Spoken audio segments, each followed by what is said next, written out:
नमस्कार, आप देख रहे हैं चैनल इंडिया छत्तीसगढ़। मैं हूं उपेंद्र। बढ़ते हैं खबरों की तरफ। रविशंकर शर्मा की खबर है रायपुर से। छत्तीसगढ़ के वित्त मंत्री ओपी चौधरी ने केंद्रीय बजट को लेकर आज प्रेस कॉन्फ्रेंस की। उन्होंने कहा कि यह बजट लोकतंत्र को प्राथमिकता देने वाला और भारतीय समाज को आगे बढ़ाने के लिए बनाया गया है। उन्होंने भारत की औसत आयु 29 वर्ष बताते हुए कहा कि भारतीय युवा वैश्विक स्तर पर अपनी पहचान बना रहे हैं और यह बजट इस दिशा में सहायक साबित होगा। वित्त मंत्री ओपी चौधरी ने कहा कि छत्तीसगढ़ में सर्विस सेक्टर अपेक्षाकृत कमजोर है और इसे बढ़ावा देने के लिए विजन डॉक्यूमेंट तैयार किया गया है। उन्होंने कहा कि प्रधानमंत्री नरेंद्र मोदी द्वारा पर्यटन क्षेत्र में किए जा रहे विकास कार्यों का लाभ छत्तीसगढ़ को भी मिलेगा। इसके अलावा एंटरप्रेन्योरशिप को बढ़ावा देने के लिए भी बजट में विशेष प्रावधान किए गए हैं।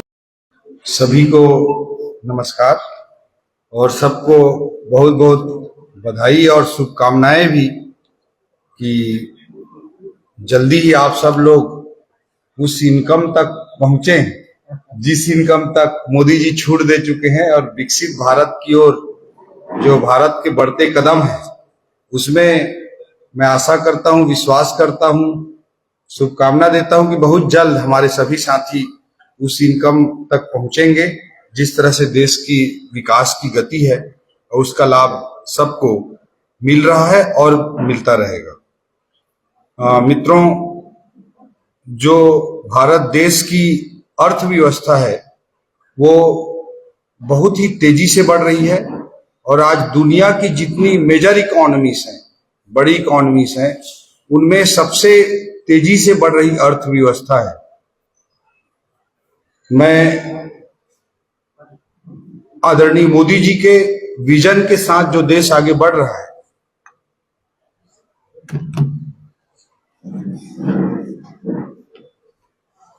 मोदी जी के विजन के साथ जो देश आगे बढ़ रहा है उसके जो विजन है, जो विजन के उनके बिंदु हैं, वो हर बजट में वो दिखाई देता है।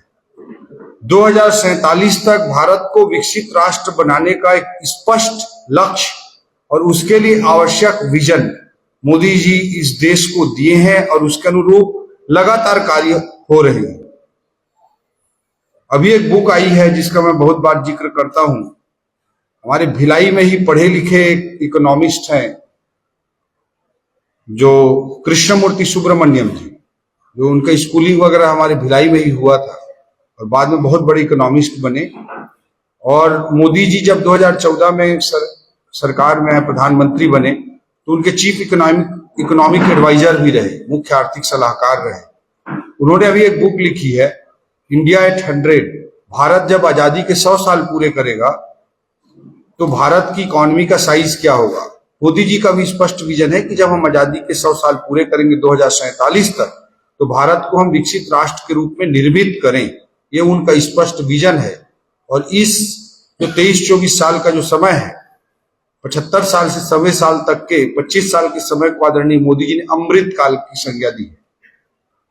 और इसमें उन्होंने जो बुक में लिखा है कि भारत की इकोनॉमी अभी लगभग आज तो 3.7 ट्रिलियन डॉलर की है। जब उन्होंने बुक लिखी तब इंडियन इकोनॉमी 2 साल पहले 3.2 ट्रिलियन डॉलर की इकोनॉमी थी, 3.3 ट्रिलियन के लगभग की इकोनॉमी थी। तो आज जो 3.7 ट्रिलियन डॉलर की इकोनॉमी है ये बढ़कर 55 ट्रिलियन डॉलर की इकोनॉमी हो जाएगा।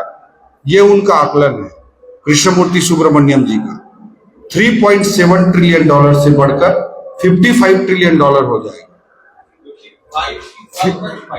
55 ट्रिलियन डॉलर हो जाएगा इंडिया।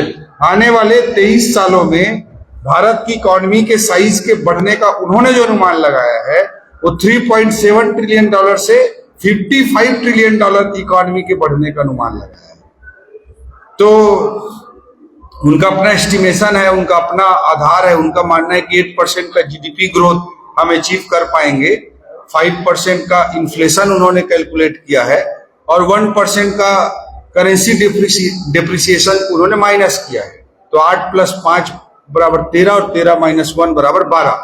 तो 12% की रेट से इंडियन इकोनॉमी की कंपाउंडिंग होगी, ऐसा उनका अनुमान है, उनका कैलकुलेशन है। उन्होंने अनुमान मानने से किसी गलत किया है, कैलकुलेशन बोला है। तो 12% की रेट से अगर इकोनॉमी बढ़ती है तो हम बचपन में, आप सभी ने पढ़ा होगा, रूल ऑफ 72, 72 का नियम, कितने साल में डबल होगा। हमारा गणित पे पूछता था हमारा प्राइमरी स्कूल में, सरकारी स्कूल में गुरुजी, कि अगर 12% के रेट से कोई चीज बढ़ रहा है तो कितने साल में डबल होगा, 10% के रेट से बढ़ रहा है तो कितने साल में डबल होगा, ऐसा हमारा गुरुजी पूछता था।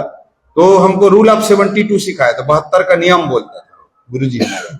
वो बोलता था कि 72 को जितने परसेंट से बढ़ रहा है उससे भाग दे दो। तो 12% की अगर दर से इकोनॉमी बढ़ रही है तो 72 से अगर 12 से 72 को भाग देंगे तो 6 आता है। तो उनका मानना है कि 6 साल में कंपाउंडिंग होगी, और 6 साल में कंपाउंडिंग होगी तो 24 साल में 4 बार कंपाउंडिंग होगी। उस आधार पे उनका कैलकुलेशन है कि $55 ट्रिलियन इंडिया की इकोनॉमी हो जाएगी। तो इतना बड़ा, और ऐसा नहीं कि दुनिया के कई देशों में ऐसा नहीं हुआ है, दुनिया के कई देशों ने ऐसा करके दिखाया है।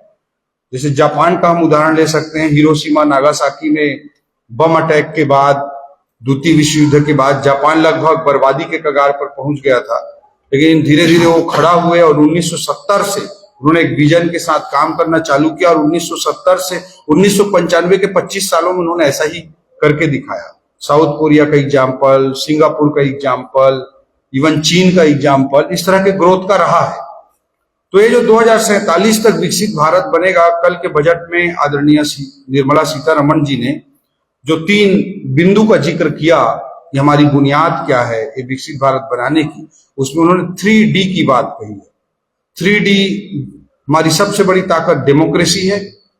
डेमोक्रेसी किसी भी आर्थिक विकास को सस्टेनेबल बनाता है। अब बांग्लादेश बहुत अच्छे तेज गति से विकास कर रहा था, डेमोक्रेसी जिस तरह की परिपक्व होनी चाहिए थी वहां नहीं रही, तो देश में पूरा एक डिस्ट्रेस पैदा हुआ और पूरा सब चीज एक बार में, एक झटके में खत्म हो गया।